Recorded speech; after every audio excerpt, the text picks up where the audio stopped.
ngày này bạn cứ Vivo bạn cứ Y số 4 bạn cứ dừng châu stock thay phòng đại bạn sẽ qua Vivo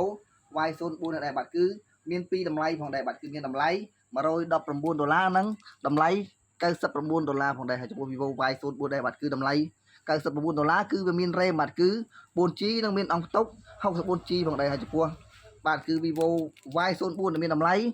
$119បាទគឺវាមានរ៉េម 8G ហើយនឹងមានអង្គតុករហូតដល់ 128G ផងដែរហើយលក្ខណៈពិសេសបន្តទៀតបាទគឺវាមានដូចជាច្រើនមែនទេបងប្អូនមានដូចជាបាទគឺវាមានកម្លាំងថ្មបាទគឺរហូតដល់ 5500 និងមានការធានារយៈពេល5ឆ្នាំផងដែរហើយក៏មានបាទគឺ SGS មានន័យថាវាធន់នឹងការធ្លាក់ផងដែរបាទគឺធ្លាក់កម្ពស់ល្មមអីវាអត់បែកអេក្រង់អត់អីទេបាទបងប្អូនលក្ខណៈពិសេសបន្តទៀតគឺវាមាន IP64 បាទគឺមានន័យថាវាការពារនឹងការជ្រាបទឹកផងដែរបងប្អូនគឺវាមានការធន់នឹងការជ្រាបទឹកបាទគឺ IP64 នឹងមានបាទគឺពន្លឺបាទគឺច្បាស់រហូតដល់10 និចមានន័យថាពន្លឺវាចាំងបាទមិនថាបងប្អូននៅក្នុង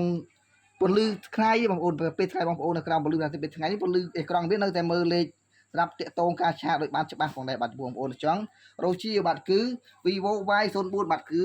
ទាំងតម្លៃ$99និងតម្លៃ$119បាទគឺបងប្អូនអាចរកទិញបាននៅហាងពុស្មីលក់ទូរស័ព្ទដៃផ្សាររលួសផងដែរបាទ